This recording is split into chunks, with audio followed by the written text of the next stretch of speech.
오늘은 우리가 종료주일로 하나님 앞에 예배를 드리고 있습니다.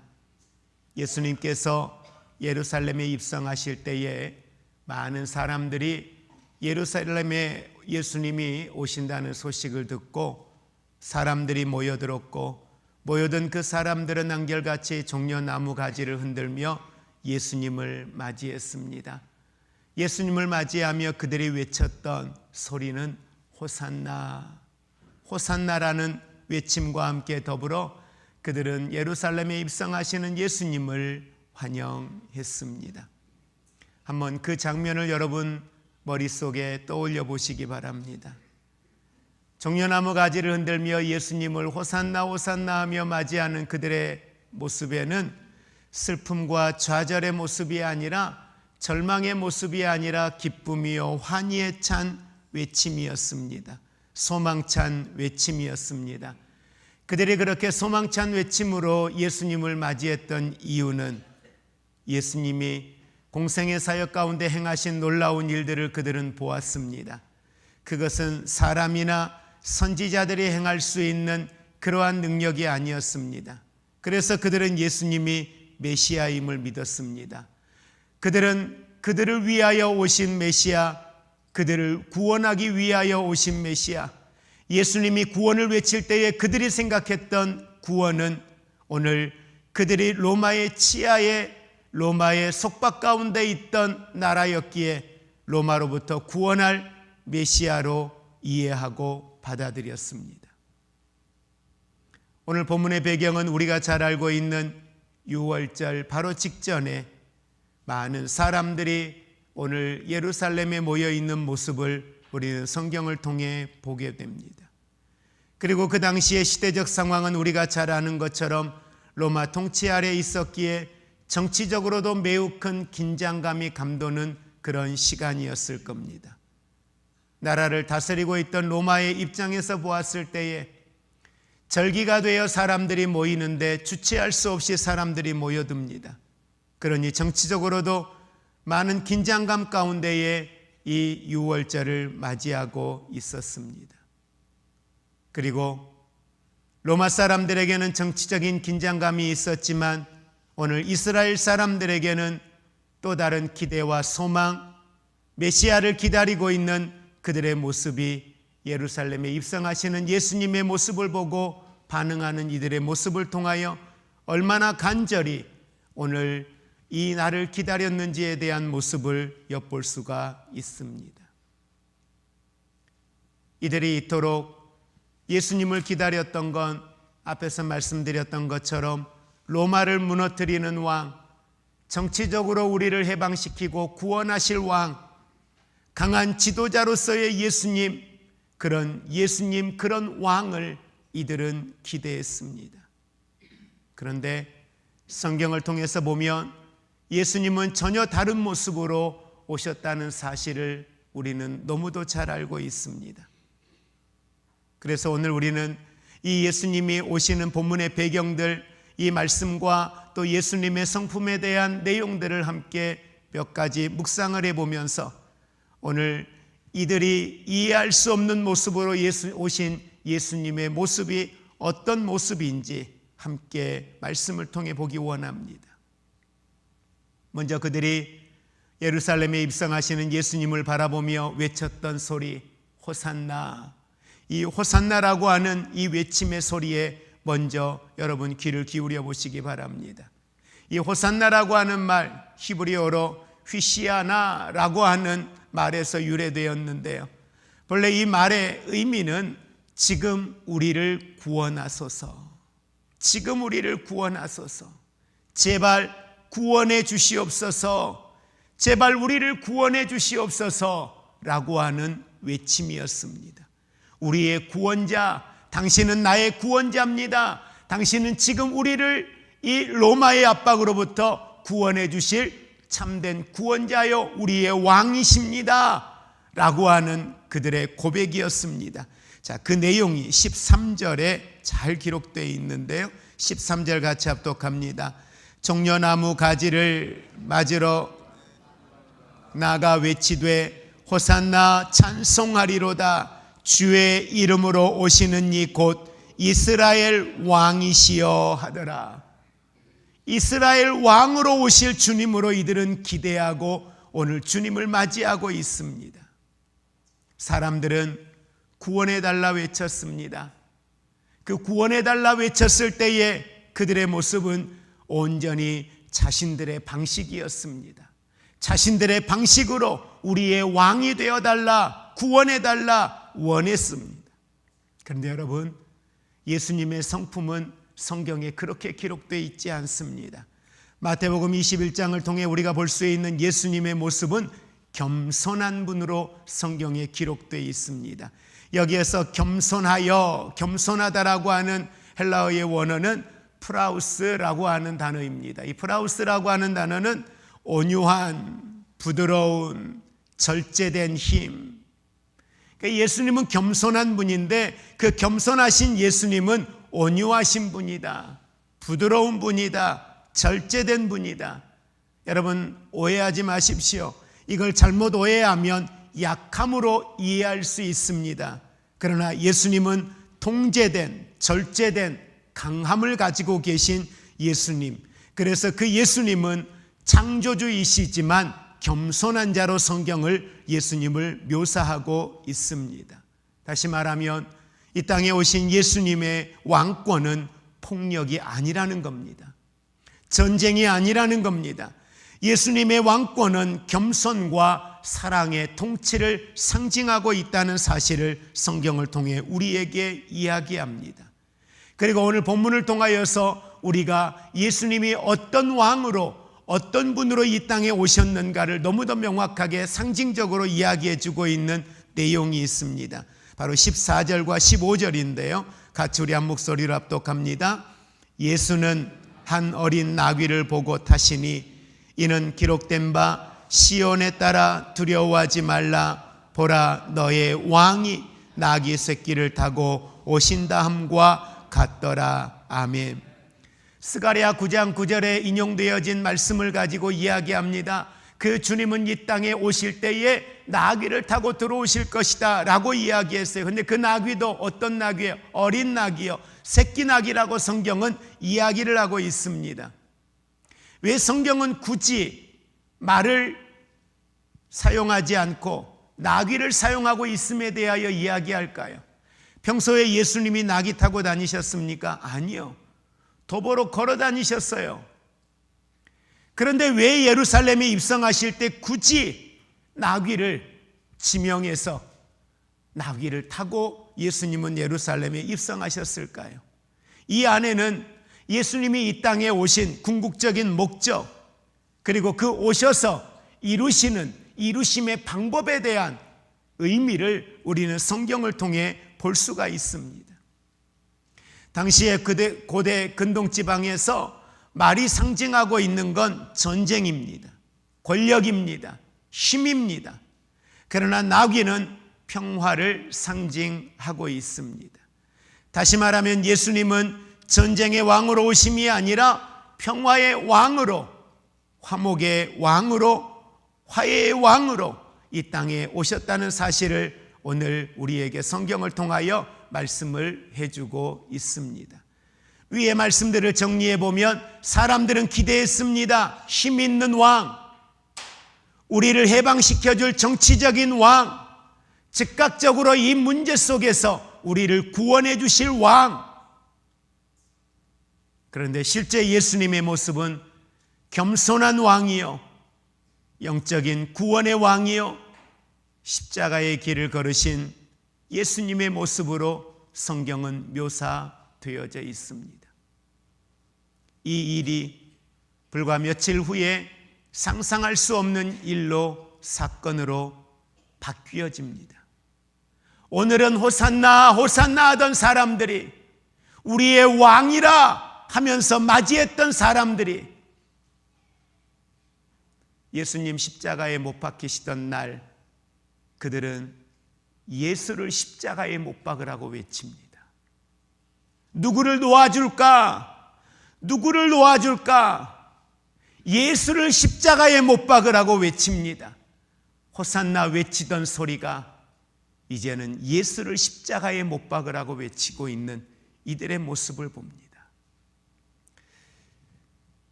종료주의를 지키며 예배하는 오늘 저와 여러분들, 우리의 모습은 어떻습니까?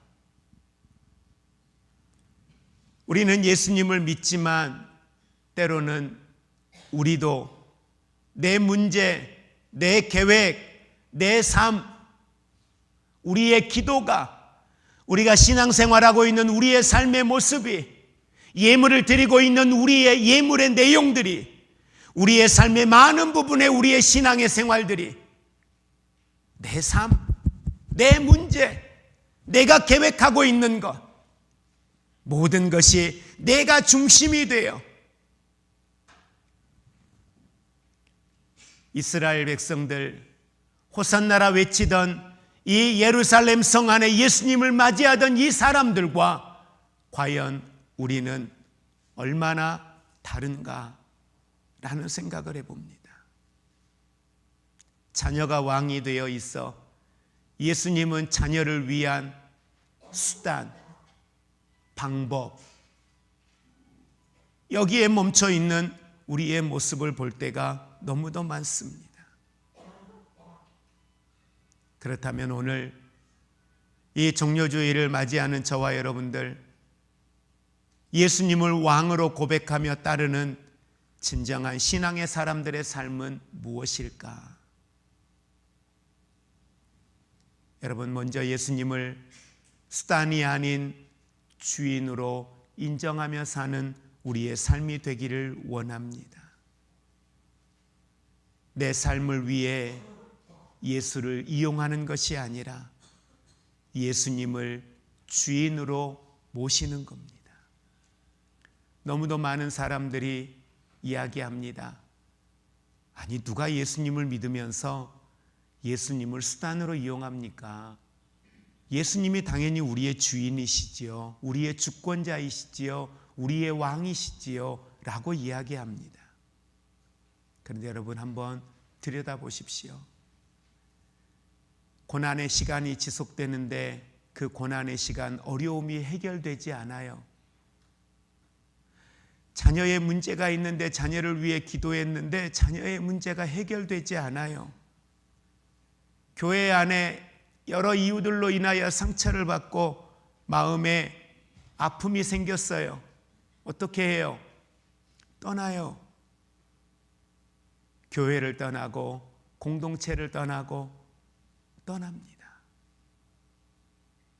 기도해도 응답되지 않으면, 열심히 했는데 응답되지 않으면, 주님, 내가 내 자녀 문제 가지고 하나님 앞에 기도하면서 헌금도 드렸잖아요. 헌금이 부족입니까? 헌금 드리며 거기에다가 기도 제목 올려서 드리면 주님이 다 들어주셔야 되는 겁니까? 아니요. 예물은 부족이 아니에요. 예물은 그냥 감사예요. 감사에 대한 내 마음이에요. 표현이에요. 근데 어느 순간 우리의 삶이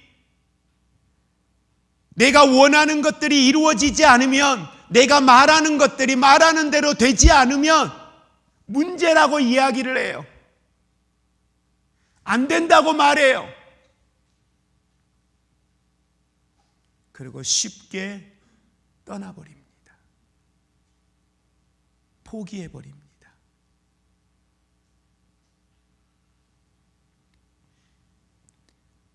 수단이 아니면 뭡니까? 주인이라면 그렇게 할 수 있나요? 그렇게 못하죠. 왕이라면 그렇게 할 수 있습니까? 못하죠.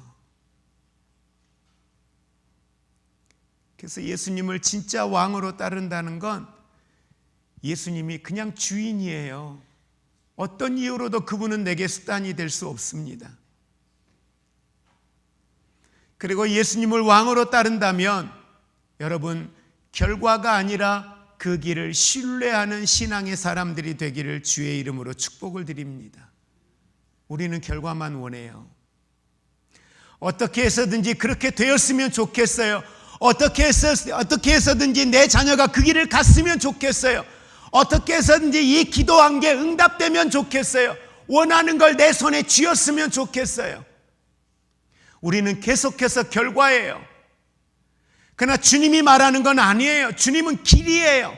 그 길을 가라는 거예요. 결과가 아니라 그 길을 가라고 말해요. 그래서 주님은 뭐라고 이야기합니까? 나를 따르라는 거예요. 나를 따르라고 말씀하셔요. 그리고 그 길을 우리에게 보여주셔요. 그리고 내가 길이요 진리요 생명이니 라고 말씀을 하셔요. 그런데 그 길을 자세히 들여다보니 그 길에는 반드시 뭐가 꼭 있어요? 십자가가 있어요.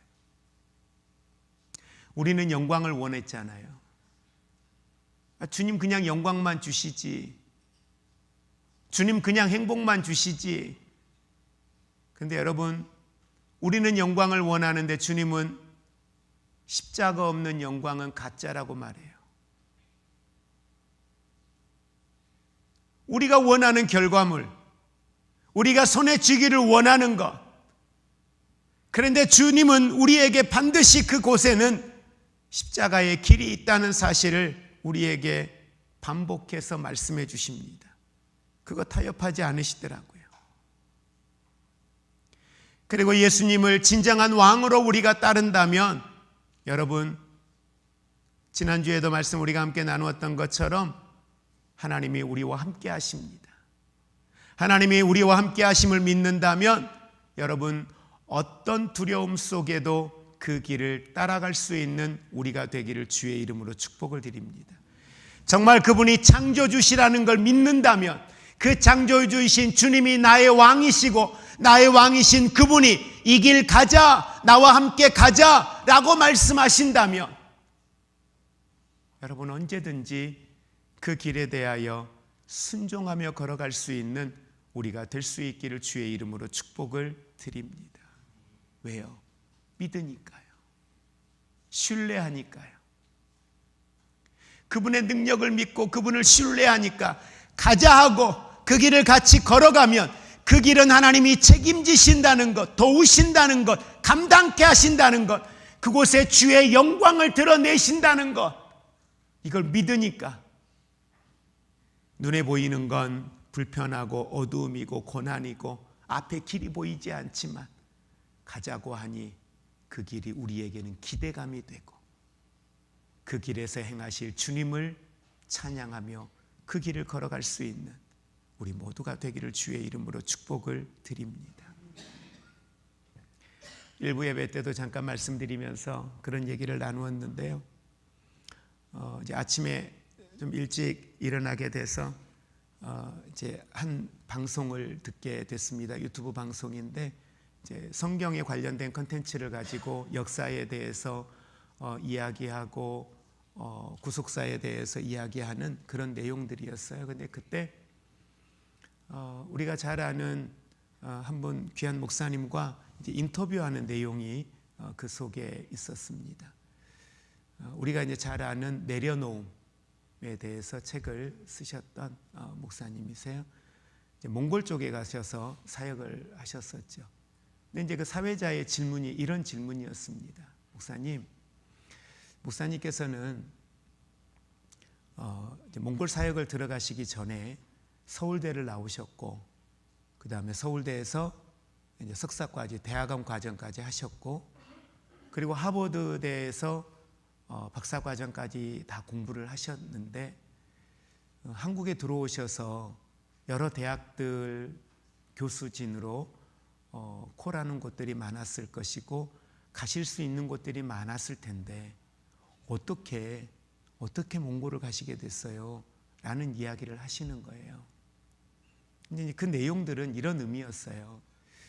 우리는 가끔 당신 같은 실력을 가진 사람이, 당신 같은 스펙을 가진 사람이, 아니 의사인데 굳이 왜 아프리카에 선교사로 가려고 합니까?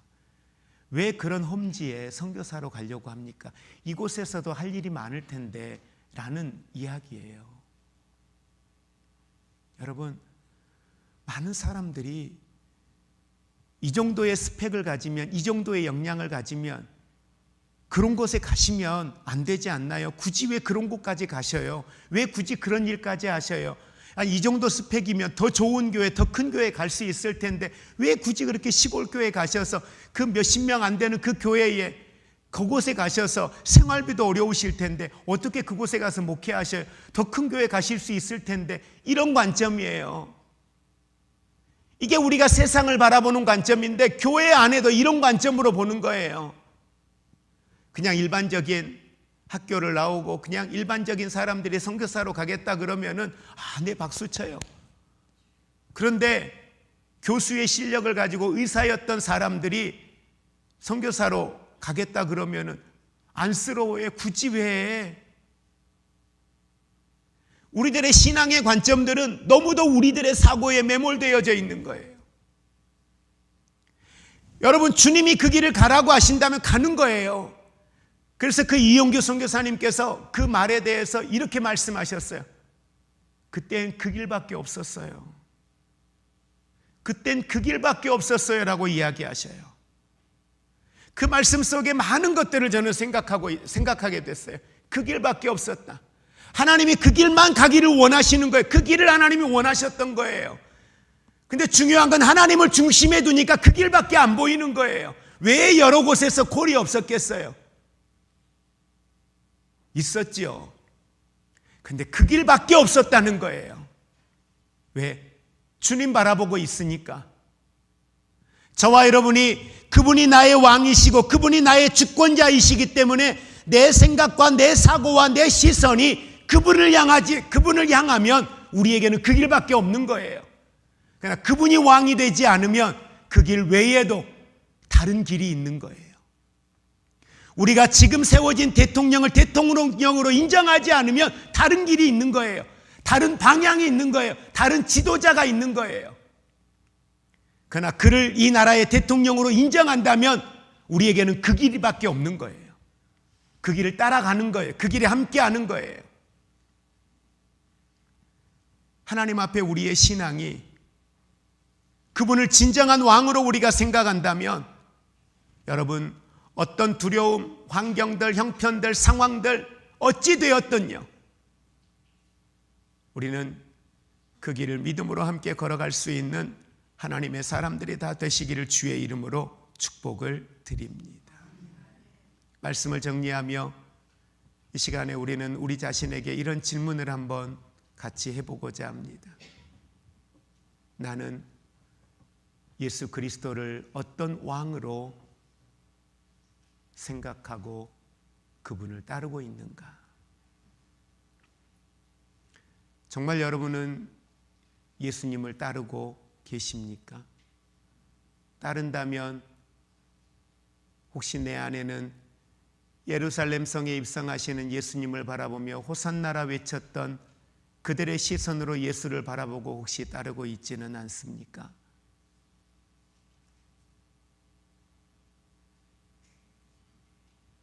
내가 원하는 왕, 아니면 정말 성경이 보여주는 메시아, 구원자, 생명을 우리에게 주신 하나님의 아들 예수 그리스도, 겸손한 왕, 평화의 왕, 십자가의 길을 걸으시며 우리에게 하나님의 생명을 주신 우리의 진정한 왕으로 그분을 따르고 계십니까? 우리는 분명히 알아야 합니다. 예수님이 이 땅에 오실 때에 사람들이 예수님을 찾았지요. 구원자를 찾았지요. 메시아를 찾았지요. 그러나 그들이 찾았던 메시아는 바벨론의 포로에 들어갈 때예요. 그들이 메시아를 찾았을 때에는 그들이 로마의 통치에 속국이 되었을 때예요. 내가 문제 있을 때예요. 내가 고난의 자리에 있을 때예요. 나 구원해달라고, 우리나라 구원해달라고, 우리 살려달라고.